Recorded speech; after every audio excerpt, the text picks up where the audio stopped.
tout le monde, bienvenue dans cette nouvelle vidéo.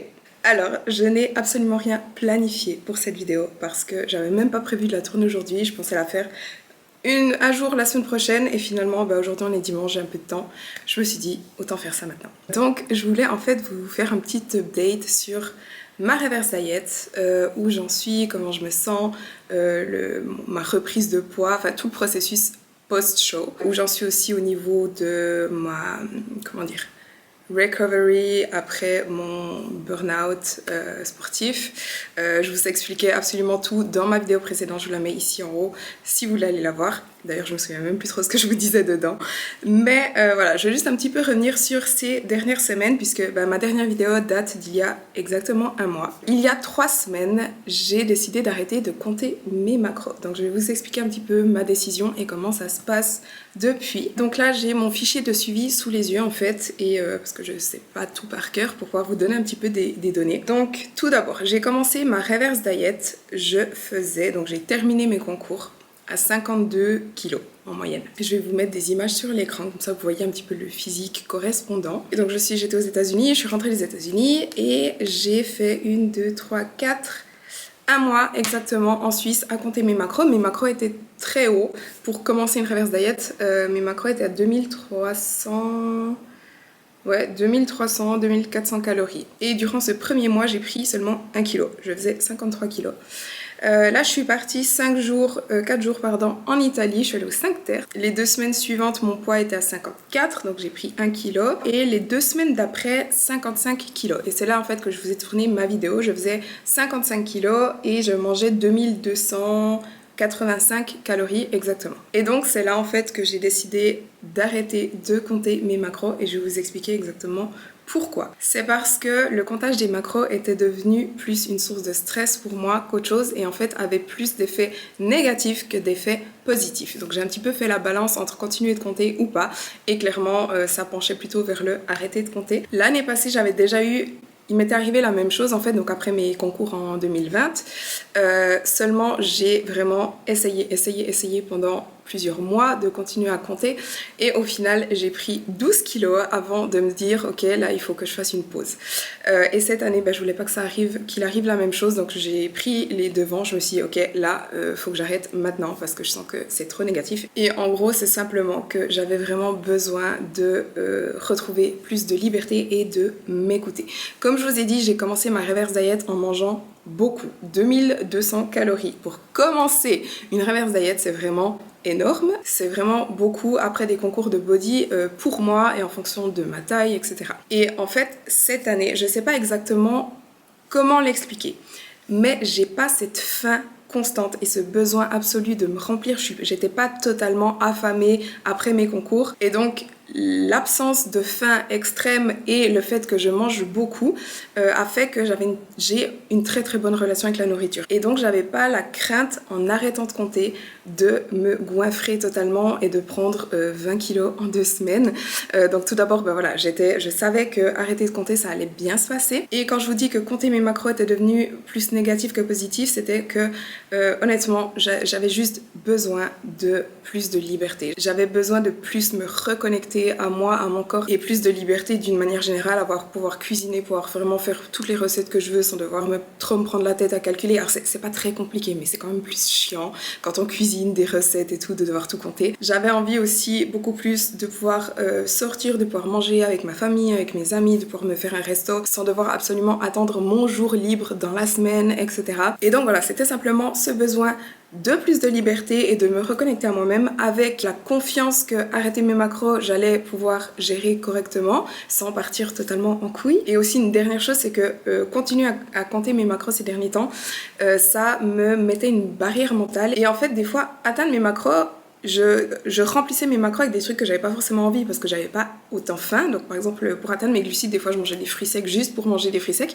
Et une fois que j'avais atteint mes macros, cette barrière mentale me donnait envie de dépasser mes macros.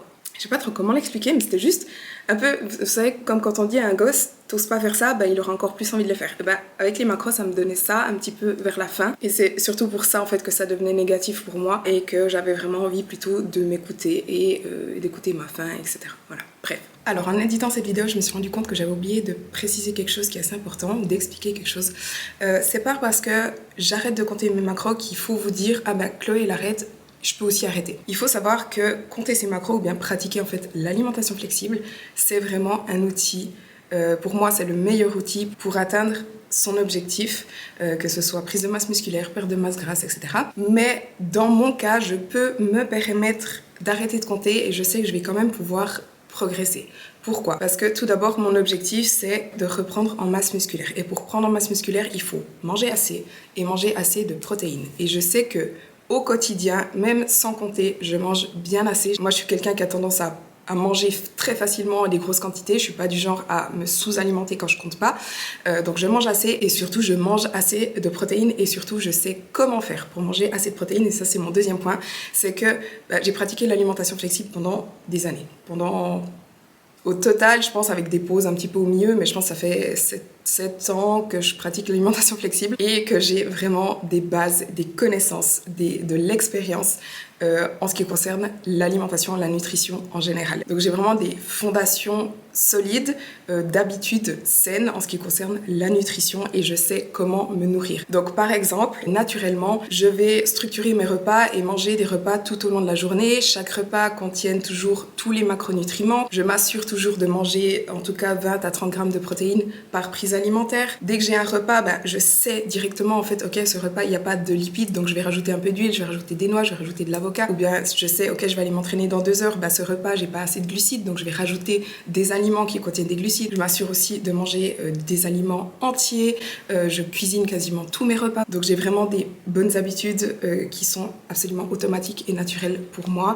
Et je sais comment me nourrir correctement pour soutenir ma santé et mes objectifs. C'est pas que je mange absolument n'importe quoi, n'importe quand, comme je veux. Je vais pas grignoter des paquets de biscuits entiers tout au long de la journée et des pots de glace le soir. L'alimentation intuitive, c'est écouter, respecter et honorer sa faim et ses envies, mais tout en respectant et en suivant des principes de base pour soutenir sa santé et son bien-être et avoir une hygiène de vie correcte. Donc voilà, je suis vraiment dans une position où je peux me permettre de pratiquer l'alimentation intuitive parce que j'ai les connaissances pour et que je sais que même sans compter, je mange assez. Donc voilà, en gros, si vous avez un objectif, que ce soit un objectif physique, donc perte de masse grasse, prise de masse musculaire, ou un objectif de santé, donc manger peut-être suffisamment pour soutenir votre santé hormonale, pour avoir de l'énergie, pour être de bonne humeur, voilà. Ou même tout simplement apprendre en fait à manger correctement, à donner à votre corps ce dont il a besoin, apprendre à structurer vos repas et à acquérir tout simplement des connaissances sur la nutrition, sur les aliments, sur les portions, savoir quels aliments contiennent des glucides, des protéines, des lipides, des fibres, ou si tout simplement vous ne mangez pas assez au quotidien ou vous mangez trop au quotidien, compter vos macros va être nécessaire pour vous et ça va être vraiment un des meilleurs outils. Donc voilà, je voulais juste faire une petite précision par rapport à l'alimentation flexible et juste que vous compreniez bien que je suis pas en train de dire l'alimentation flexible c'est nul, c'est chiant, faut arrêter absolument, machin. Je suis pas du tout en train de dire ça, donc voilà, juste petite précision pour m'assurer de bien me faire comprendre. Donc j'ai arrêté de compter mes macros il y a 3 semaines et actuellement je suis à 59 kilos. Donc en 3 semaines j'ai pris 3 kilos. Entre temps je suis aussi partie 5 jours à Stockholm. Je rentrais la semaine passée. Quand je suis rentrée de Stockholm j'avais 58 kilos. Mais mon poids là est monté, mais je suis pas sûre que ce soit vraiment du gras parce qu'en fait je l'ai pas dit sur Instagram mais je vais vous le dire maintenant. J'ai eu un problème à la cheville, ma cheville a quasiment triplé de volume le week-end passé et en fait là on est dimanche. J'ai passé quasiment toute ma semaine au lit parce que je devais pas marcher, je devais même mettre mon pied en l'air et par-dessus ça je prends des antibiotiques. Alors prendre des antibiotiques c'est absolument ma pire crainte étant donné que j'ai le syndrome du côlon irritable et que j'ai déjà une digestion absolument horrible au quotidien et que ça m'a pris des mois et des mois à un petit peu guérir ma digestion et donc prendre des antibiotiques, voilà, ça tue toutes les bactéries, les mauvaises comme les bonnes et ça fout en l'air le microbiote. Donc cette semaine, clairement, ma digestion a été impactée. J'ai le ventre, ça fait une semaine que j'ai le ventre un petit peu tout gonflé, un peu ballonné, etc. Je termine mes antibiotiques aujourd'hui. Dès demain, je commence une cure de probiotiques. J'en prenais déjà, mais pas des très forts. Là, je commence une cure de probiotiques avec plus de souches. Enfin bref, ça devrait se remettre, mais du coup, le 1 kg en plus, je pense que c'est plutôt l'inflammation, les antibiotiques, le fait que j'ai été tout à coup immobilisée, etc. Enfin bref, voilà. Mais en tout cas, je vous mets des images sur l'écran maintenant de mon physique actuel. Et je vais vous parler un petit peu de mon physique et de comment je me sens. Donc, tout d'abord, alors, j'ai repris, comme je viens de vous dire, je suis passée de 52 à 59 en 11 semaines. J'ai repris forcément beaucoup de gras et plus de gras que de muscles. Alors, comme si vous avez vu mes vidéos précédentes, vous savez, à la fin de ma préparation, mon corps s'est bouffé tout seul et j'ai perdu énormément de masse musculaire. Et clairement, en reprenant les entraînements, etc., j'ai repris un peu de masse musculaire. Mais clairement, dans les 7 kilos, j'ai pas pris 7 kilos de muscles. J'ai pris beaucoup de gras et j'ai repris un petit peu de muscle, mais je n'ai toujours pas retrouvé le physique musclé, disons, dont j'avais l'habitude. Ça va prendre du temps de retrouver ces muscles, de recréer du muscle, d'autant plus que j'ai clairement toujours pas retrouvé mes perfs à la salle. J'ai pas encore retrouvé ma force, ça va prendre du temps aussi de retrouver ma force, de retrouver mes perfs, etc. Là, actuellement, par exemple, mes squats, je peux faire 2 ou 3 reps à 75-80 kilos, alors qu'à 80 kg, j'avais l'habitude de faire 8 à 10 reps dans le passé. Donc voilà, ça va prendre du temps, mais je sais que c'est sur la bonne voie. Je sens que j'ai quand même de plus en plus d'énergie durant mes entraînements, que j'arrive gentiment à réaugmenter un petit peu mes performances, même si elles sont toujours pas où elles étaient avant. Ça avance dans la bonne direction, disons. En ce qui concerne mon physique encore, voilà comment je me sens dans mon corps et comment je vis cette prise de poids. Je me sens 1000 fois mieux dans mon corps actuellement que au début de ma reverse, que juste après mes concours. Je l'ai déjà dit, ça fait depuis 2019 que je répète ça, mais vraiment je le dis tout le temps, je n'aime pas mon corps de compétition. C'est pas que je l'aime pas, c'est que c'est pas le corps dans lequel je me sens le mieux. Oui, c'est hyper impressionnant d'être comme ça sec quand on a encore des muscles, parce que comme je vous ai dit sur mes derniers concours, j'étais sèche mais j'avais plus de muscles non plus, donc c'était pas très impressionnant.